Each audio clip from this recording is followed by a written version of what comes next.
అందరికీ నమస్కారం.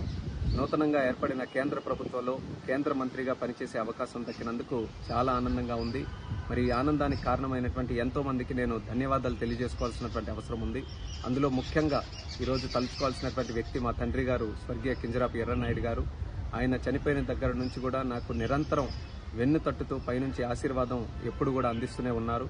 అలాగే ముఖ్యంగా మరి నాన్నగారు చనిపోయిన దగ్గర నుంచి హక్కును చేర్చుకొని నాకు నిరంతరం గైడెన్స్, సపోర్టు అన్ని ఇస్తున్నటువంటి మా అధినాయకుడు నారా చంద్రబాబు నాయుడు గారు, అలాగే నాకు సోదరుడు భావంతో చూస్తున్నటువంటి మా లోకేష్ అన్న గారు, అలాగే పవన్ కళ్యాణ్ గారు, అలాగే మన నరేంద్ర మోదీ గారు, మరి ముఖ్యంగా మా బాబాయ్ అచ్చెన్నాయుడు గారు, మా కుటుంబ సభ్యులు, మా అమ్మ, అలాగే మా సతీమణి అందరూ కూడా ఎన్నో త్యాగాలు చేసి ఈరోజు నేను 3 సార్లు గెలవడానికి కారణమయ్యారు.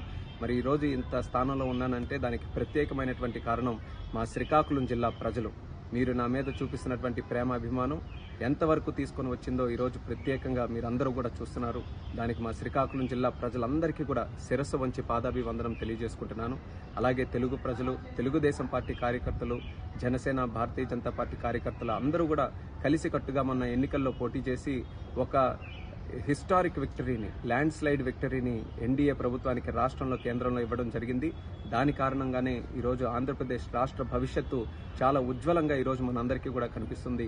అందులో పనిచేసే అవకాశం ఈరోజు చంద్రబాబు నాయుడు గారి నేతృత్వంలో, మోదీ గారి నేతృత్వంలో మాకు కలగడం అనేది మా అదృష్టంగా భావిస్తున్నాం. ఈ పదవి మా ఒక్కరిదే కాదు, ఆంధ్రప్రదేశ్ రాష్ట్ర ప్రజలదనేది మళ్ళీ గుర్తు చేస్తున్నాను. ఈ 5 సంవత్సరాలు కూడా తెలుగుదేశం పార్టీ మీ అందరికీ కూడా తెలిసిందే. గత 40 సంవత్సరాలుగా తెలుగు ప్రజలు ఎక్కడ ఉన్నా, ఏ కష్టాల్లో ఉన్నా వాళ్ళ కోసం మేము పనిచేస్తూ వచ్చాం.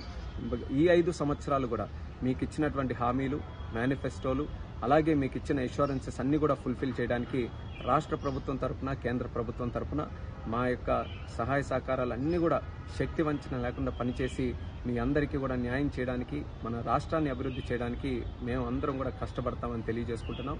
మరి ముఖ్యంగా ఆంధ్రప్రదేశ్ రాష్ట్రాన్ని మళ్ళీ అభివృద్ధి పటంలో నడిపి దేశంలోనే నంబర్ 1 రాష్ట్రంగా మనం తయారు చేయాలి. అదే మా అందరి తాలూకు లక్ష్యం. దానికి